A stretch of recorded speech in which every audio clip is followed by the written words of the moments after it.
Bismillahirrahmanirrahim. Assalamualaikum warahmatullahi wabarakatuh. Perkenalkan, nama saya Jihan Awalia.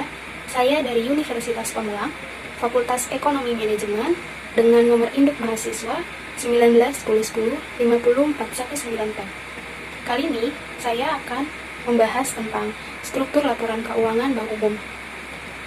Dengan tujuan pembelajaran, untuk memahami pengertian laporan keuangan secara umum, untuk memahami jenis dan komponen laporan keuangan, untuk memahami tentang tujuan laporan keuangan, untuk memahami dan mampu menganalisis keterbatasan laporan keuangan dan panduan penyajiannya, untuk memahami dan mampu mengidentifikasi struktur dan akun-akun laporan posisi keuangan bank umum, serta untuk memahami dan mampu mengidentifikasi struktur dan akun-akun laporan komitmen dan kontingensi atau transaksi rekening administratif.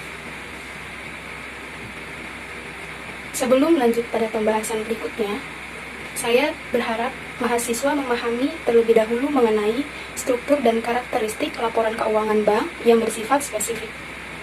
Berbeda dengan laporan keuangan perusahaan manufacturing atau perusahaan dagang yang atributnya hanya diatur oleh PSAK atau pernyataan standar akuntansi keuangan. Atribut laporan keuangan bank dari mulai pengakuan, pengukuran, penyajian, hingga pengungkapan diatur berdasarkan pernyataan standar akuntansi keuangan yang sesuai bagi bank dan pedoman akuntansi perbankan Indonesia 2008 serta ketentuan lainnya yang ditetapkan oleh regulator yaitu Bank Indonesia atau Otoritas Jasa Keuangan. Yang akan dibahas pada materi kali ini adalah berkenaan dengan struktur laporan keuangan bank umum konvensional, tidak termasuk bank syariah maupun bank perkreditan rakyat. Hal ini karena atribut laporan keuangan bank syariah diatur tersendiri berdasarkan pedoman akuntansi perbankan syariah Indonesia. Dan atribut laporan keuangan bank perkreditan rakyat diatur berdasarkan SAK ETAP atau standar akuntansi keuangan entitas tanpa akuntabilitas publik. PAPI 2008 merupakan petunjuk pelaksanaan yang berisi penjabaran lebih lanjut dari beberapa pernyataan standar akuntansi keuangan yang relevan bagi industri perbankan, khususnya bank umum konvensional. PAPI 2008 merupakan acuan dalam penyusunan dan penyajian laporan keuangan bank umum dan menerapkan standar akuntansi yang berlaku secara internasional. Namun demikian, di bawah ini akan saya sajikan terlebih dahulu pengertian dasar laporan keuangan secara umum, karakteristik, dan keterbatasannya berdasarkan PSAK. Yang pertama, pengertian laporan keuangan secara umum. Laporan keuangan adalah suatu set laporan yang memuat informasi kuantitatif tentang posisi keuangan, hasil usaha, arus kas, atau setara kas, perubahan dalam ekuitas, dan catatan atas laporan keuangan dari suatu entitas dalam periode akuntansi tertentu dengan tujuan untuk memberikan informasi yang berguna bagi manajemen, masyarakat umum, akademisi, sebagai rangkaian membuat keputusan ekonomi, serta menunjukkan pertanggungan jawab atas penggunaan sumber daya yang ada. Yang kedua, komponen laporan keuangan. Dalam komponen laporan keuangan, terdapat 5 komponen. Pertama, laporan posisi keuangan atau neraca balance sheet. Informasi tentang posisi keuangan dari suatu entitas usaha ditunjukkan oleh neraca, yaitu laporan keuangan yang menggambarkan jumlah aset atau harta, liabilities atau hutang, dan ekuitas dari suatu entitas usaha pada suatu saat tertentu atau pada akhir periode akuntansi. Neraca merupakan hasil akhir dari suatu proses pencatatan transaksi keuangan yang bersifat intra-comptable, yang membukukan aset, liabilities, dan ekuitas. Namun, pada entitas bank atau akuntansi perbankan, di samping neraca tersebut Setiap bank wajib menyertakan laporan transaksi rekening administrasi yang memuat komitmen dan kontingensi sebagai informasi keuangan bersifat extra computable yang melengkapi neraca bank. Yang kedua, ada laporan laba rugi komprehensif. Dalam laporan laba rugi komprehensif, memuat informasi tentang hasil usaha atau kinerja dari suatu entitas usaha ditunjukkan oleh laporan laba rugi komprehensif, yaitu laporan keuangan yang menyajikan detail atau rincian pendapatan yang diperoleh dan beban yang terjadi selama satu periode akuntansi pada suatu entitas untuk mengetahui apakah dari hasil usahanya entitas tersebut meraih keuntungan atau justru meraih kerugian pada periode tersebut. Pernyataan Standar Akuntansi Keuangan Nomor 1 IAI 2007. Laporan laba rugi komprehensif adalah laporan yang menyajikan seluruh pos penghasilan dan beban yang diakui dalam suatu periode akuntansi tertentu, yang menunjukkan komponen laba rugi dan komponen penghasilan komprehensif lainnya. Penghasilan komprehensif lainnya adalah perubahan ekuitas selama satu periode akuntansi yang dihasilkan dari transaksi atau peristiwa lain selain perubahan yang dihasilkan dari transaksi ekuitas, yaitu transaksi dengan pemegang saham dalam kapasitasnya sebagai pemilik.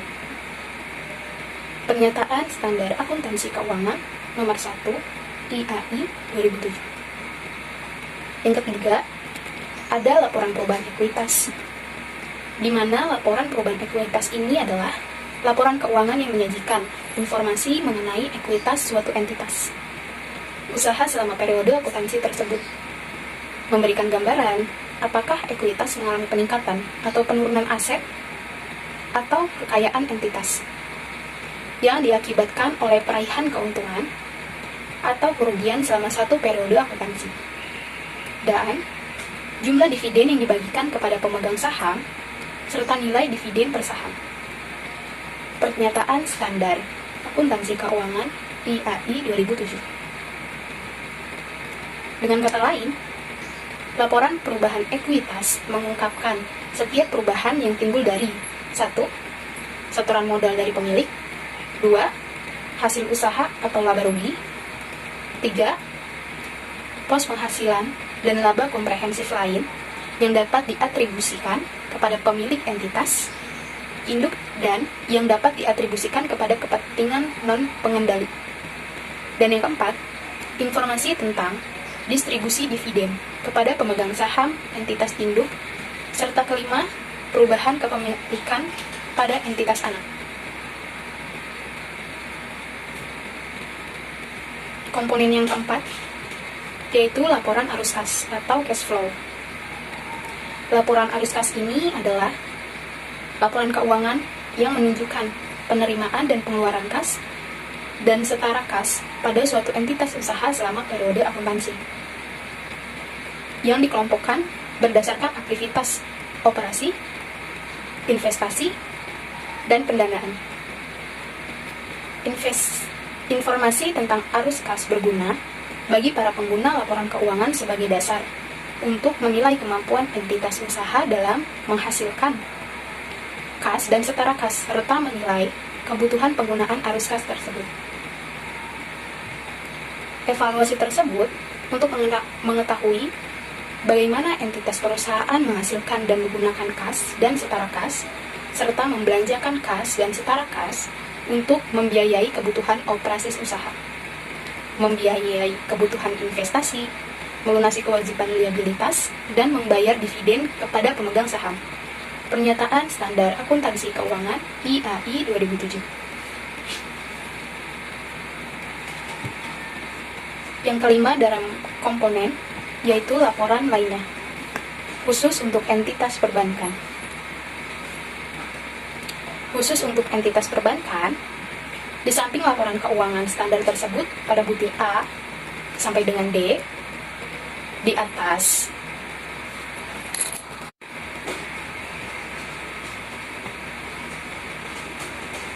komponen kelima dari laporan keuangan yaitu laporan lainnya, khusus untuk entitas perbankan.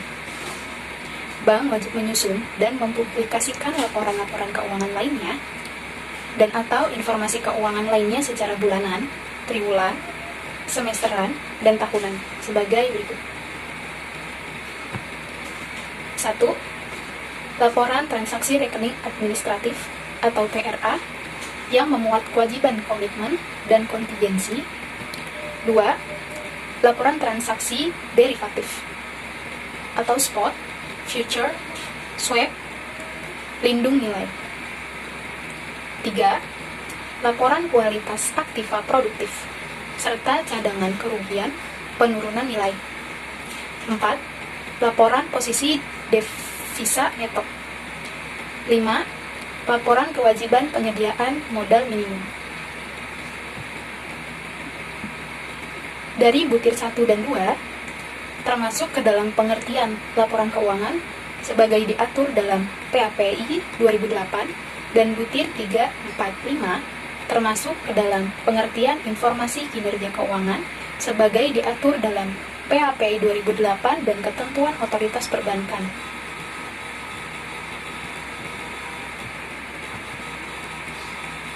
Komponen ke-6 dari laporan keuangan yaitu catatan atas laporan keuangan, di mana catatan atas laporan keuangan ini merupakan komponen laporan keuangan yang memberikan penjelasan mengenai gambaran umum, entitas usaha, ikhtisar kebijakan akuntansi, penjelasan atas pos-pos laporan keuangan, dan informasi penting lainnya yang diperlukan untuk kepentingan penyajian kewajaran laporan keuangan. Catatan atas laporan keuangan harus menyertakan secara eksplisit bahwa laporan keuangan disusun sesuai dengan standar akuntansi keuangan yang berlaku dan mengungkapkan 1. Informasi tentang dasar penyusunan laporan keuangan dan kebijakan akuntansi yang dipilih dan ditetapkan terhadap peristiwa atau transaksi yang penting. 2. Informasi tambahan yang tidak disajikan dalam laporan posisi keuangan, laporan laba rugi, laporan perubahan ekuitas, laporan arus kas. Tentang informasi tersebut diperlukan dalam rangka penyajian secara wajar. Pernyataan Standar Akuntansi Keuangan Nomor 1 IAI 2007. Selanjutnya, saya akan menjelaskan tentang tujuan laporan keuangan.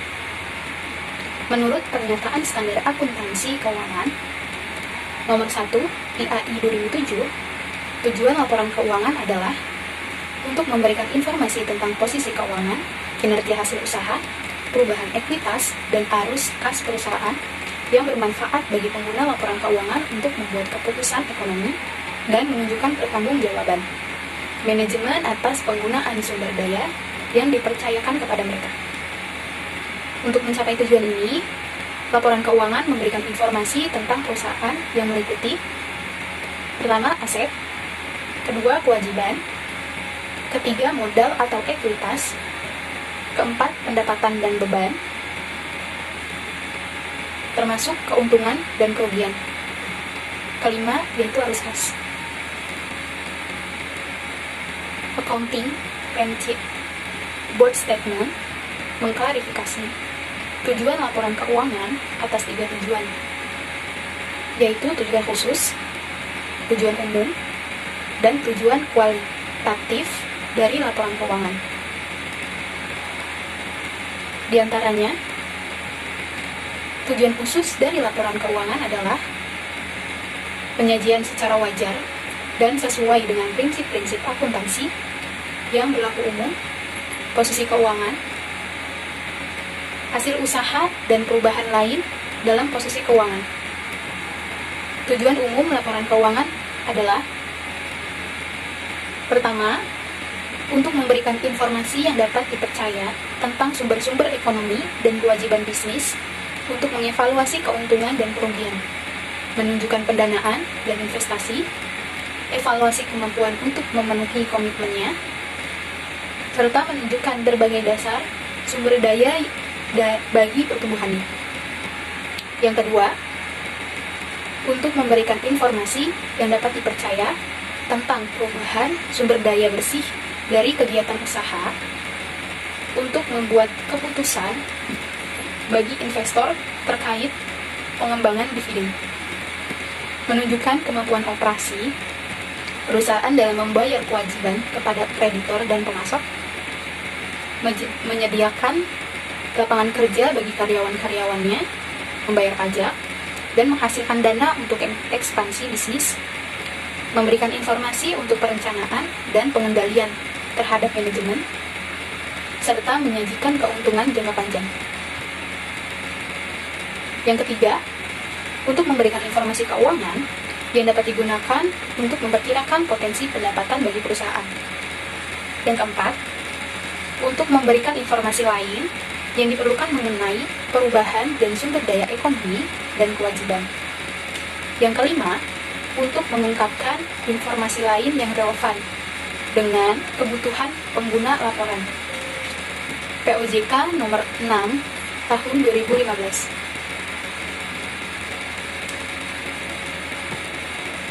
Selanjutnya, ada tujuan kualitatif dari laporan keuangan. Yang pertama, relevansi, yang berarti pemilihan informasi yang memiliki kemungkinan terbesar untuk memberikan manfaat atau bantuan kepada pengguna laporan keuangan dalam mengambil keputusan ekonomi mereka. Yang kedua, ada reliability atau yang dapat diandalkan. Reliability di sini mengungkapkan pengertiannya dengan mencerminkan kejujuran penyajian hasil dan posisi keuangan suatu entitas, menggambarkan substansi ekonomi dari suatu kejadian atau transaksi, dan tidak semata-mata bentuk hukumnya, dan mencakup semua hal yang material. Yang ketiga, dapat diverifikasi. Diverifikasi dalam maksud informasi akuntansi dapat diuji validasinya dan didukung oleh pengukuran yang independen dengan penggunaan metode pengukuran yang sama. Yang keempat, ada netralitas, di mana netralitas tersebut yaitu bebas dari keberpindahan. Netralitas yaitu kebebasan dari keperpihakan, yang berarti bahwa informasi akuntansi yang dihasilkan terutama ditujukan kepada kebutuhan umum dari pengguna, bukan kebutuhan khusus dari pengguna tertentu. Yang kelima, ada ketepatan waktu, di mana di sini berarti komunikasi informasi secara lebih awal untuk menghindari keterlambatan atau penggunaan dalam pengambilan keputusan ekonomi. Yang keenam, ada komparabilitas atau daya banding, dalam arti penyajian laporan keuangan periode tertentu harus disajikan dengan periode sebelumnya. Dan perbedaan-perbedaan yang terjadi seharusnya bukan diakibatkan oleh perbedaan perlakuan akuntansi keuangan yang diterapkan. Yang ketujuh, ada kelengkapan. Kelengkapan di sini berarti sudah dilaporkannya semua informasi yang secara wajar memenuhi persyaratan dari tujuan kualitatif yang lain.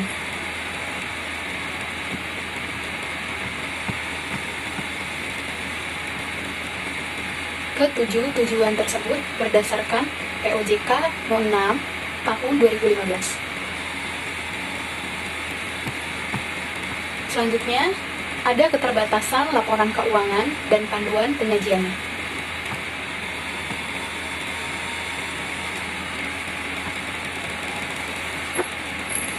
Yang pertama, keterbatasan laporan keuangan, di mana pengambilan keputusan ekonomi tidak dapat semata-mata didasarkan pada informasi yang terdapat dalam laporan keuangan. Hal ini disebabkan karena laporan keuangan memiliki keterbatasan sebagai berikut. 1. Bersifat historis, yang berarti menunjukkan transaksi dan peristiwa yang telah terjadi di masa lampau. 2. Bersifat umum, baik dari sisi informasi maupun sisi manfaat bagi pihak pengguna.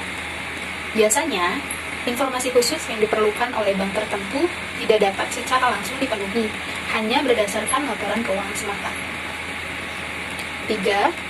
tidak luput dari penggunaan berbagai pertimbangan dan tafsiran. 4. Bersifat konservatif dalam menghadapi ketidakpastian. Yang berarti, apabila terdapat beberapa kemungkinan yang tidak pasti mengenai penilaian suatu pos, maka dipilih alternatif yang menghasilkan laba atau nilai aset yang paling kecil. 5. Lebih menekankan pada penyajian transaksi dan peristiwa sesuai dengan substansi dan realitas ekonomi daripada formalitas bentuk hukumnya. Dan 6. Adanya berbagai alternatif metode akuntansi yang dapat digunakan sehingga menimbulkan variasi dalam pengukuran sumber daya ekonomis dan tingkat kesuksesan antar entitas bank. POJK nomor 6 tahun 2015. Kemudian ada panduan penyajian laporan keuangan. Di sini, PSEK memberikan panduan dalam penyajian laporan keuangan.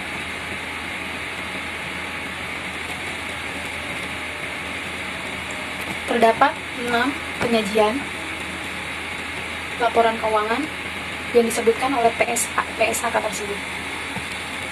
1. Laporan keuangan harus menyajikan secara wajar posisi keuangan, hasil usaha atau kinerja, perubahan ekuitas dan arus kas, disertai pengungkapan memadai sesuai dengan standar akuntansi dan ketentuan yang berlaku. 2. Aset disajikan berdasarkan karakteristiknya menurut urutan likuiditas, sedangkan unsur liabilitas disajikan menurut urutan jatuh temponya. 3. Saldo transaksi berhubungan dengan kegiatan normal operasi entitas bank disajikan dan diungkapkan secara terpisah antara pihak-pihak yang mempunyai hubungan istimewa, dalam arti relate parties, dengan pihak-pihak yang tidak mempunyai hubungan istimewa atau not at arm's length. 4. Laporan laba rugi komprehensif menggambarkan pendapatan dan beban menurut karakteristiknya yang dikelompokkan secara berjenjang. Multiple step. Dimulai dari kegiatan operasi entitas bank, dilanjutkan dengan kegiatan operasi lainnya, dan kegiatan non-operasi, sehingga diperoleh laba sebelum pajak dan laba bersih tahun berjalan. Selanjutnya disesuaikan dengan informasi penghasilan komprehensif lain, sehingga diperoleh total penghasilan komprehensif tahun berjalan. Laporan perubahan ekuitas menggambarkan peningkatan atau penurunan aset bersih atau kekayaan bank selama periode laporan. Merinci unsur-unsur ekuitas, mulai dari saldo awal, mutasi tahun berjalan, maupun saldo akhir pelaporan yang meliputi unsur-unsur ekuitas sebagai berikut. A. Modal ditempatkan dan disetor penuh. Yang B. Tambahan modal disetor. C. Cadangan umum. D. Saldo awal. Dan E. Penyesuaian penghasilan komprehensif lain terhadap ekuitas. Tujuan yang keenam adalah dalam hal bank memiliki perusahaan anak yang sejenis, di mana laporan keuangannya dikonsolidasikan, maka laporan keuangan sebagai perusahaan induk dan laporan keuangan anak digabungkan satu persatu dengan menjumlahkan unsur-unsur yang sejenis dari aset, liabilities, ekuitas, pendapatan, dan beban. Agar laporan konsolidasi dapat menyajikan informasi keuangan dari kelompok perusahaan tersebut sebagai satu kesatuan ekonomi, maka perlu dilakukan langkah-langkah sebagai berikut. Terdapat 4 langkah yang perlu dilakukan. Pertama, transaksi dan saldo resiprokal antara perusahaan induk dan perusahaan anak perusahaan harus dieliminasi. Yang kedua, keuntungan dan kerugian yang belum direalisasi yang timbul dari transaksi antara bank sebagai perusahaan induk dengan anak perusahaan harus dieliminasi. Yang ketiga, laporan keuangan konsolidasi disusun dengan menggunakan kebijakan akuntansi yang sama untuk transaksi, peristiwa, dan keadaan yang sama atau sejenis. Yang keempat, hak minoritas atau minority interest harus disajikan tersendiri dalam neraca konsolidasi antara kewajiban dan modal, sedangkan hak minoritas dalam laba disajikan dalam laporan laba rugi konsolidasi.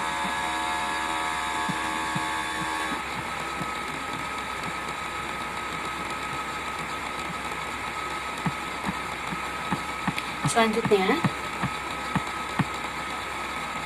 saya akan menjelaskan tentang struktur dan akun-akun laporan posisi keuangan bank umum.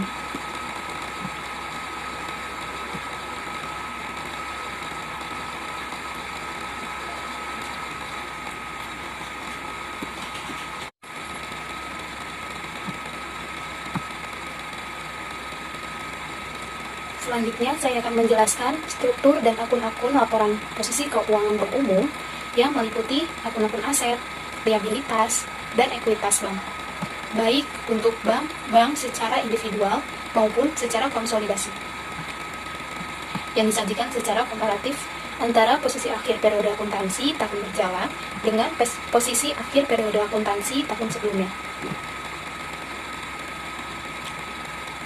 Berdasarkan POJK nomor 6 tahun 2015 tentang transparansi dan publikasi laporan bank.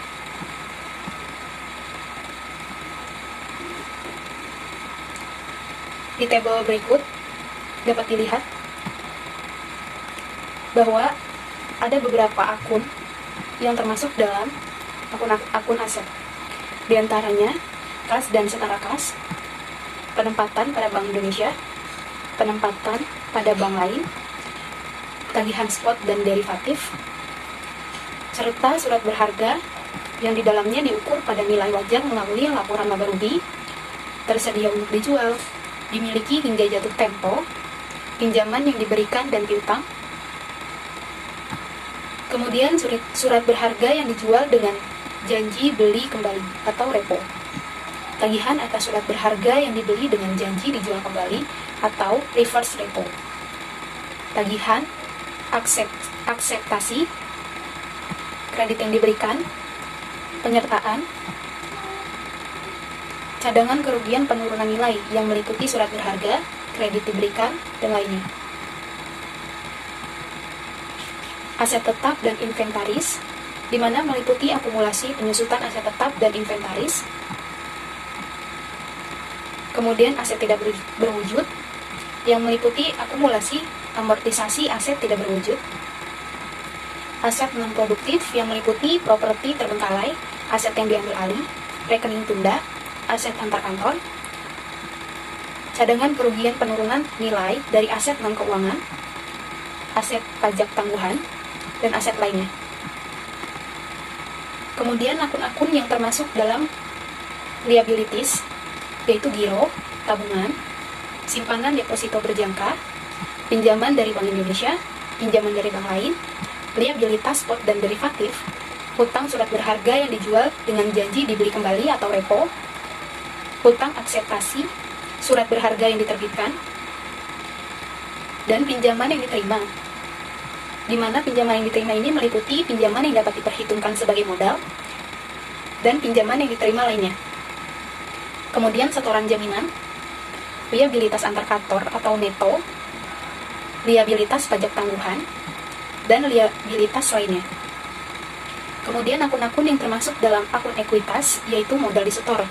Yang meliputi modal disetor ini adalah modal dasar, modal yang dibeluk disetor, saham yang dibeli kembali atau treasury stock. Kemudian tambahan modal disetor, di mana tambahan modal disetor ini meliputi agio atau desagio, modal sumbangan, dana setoran modal, dan lainnya. Pendapatan atau kerugian komprehensif lainnya yang meliputi penyesuaian akibat penjabaran laporan keuangan dalam mata uang asing, keuntungan atau kerugian dalam perubahan nilai aset keuangan dalam kelompok tersedia untuk dijual, bagian efektif lindung nilai arus kas, selisih penilaian kembali aset tetap, bagian pendapatan komprehensif lain dari entitas asosiasi, keuntungan atau kerugian aktuarial program manfaat pasti, pajak penghasilan terkait dengan laba komprehensif lain. Kemudian ada selisih restrukturisasi entitas sepengendali, ekuitas lainnya. Kemudian ada cadangan, di mana cadangan ini meliputi dua cadangan, yaitu cadangan umum dan cadangan tujuan. Kemudian laba rugi yang meliputi tahun-tahun lalu dan tahun berjalan, dan kepentingan non-pengendali.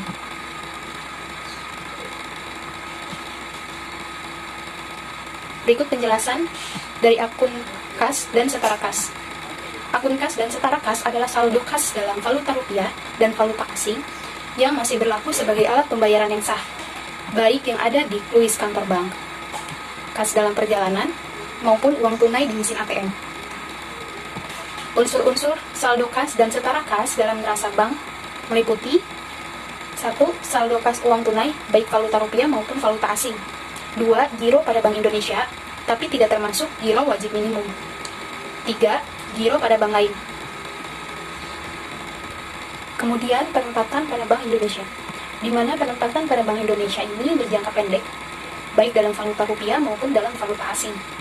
Hanya dapat dicairkan sesuai jangka waktu yang disepakati, atau short term. Tidak dapat diperjualbelikan, non-tradable, atau dipindah tangankan, dan bukan merupakan bagian dari portofolio investasi bank. Sekian yang dapat saya sampaikan. Kurang lebihnya mohon maaf. Wabillahi taufiq wal hidayah. Wassalamualaikum warahmatullahi wabarakatuh.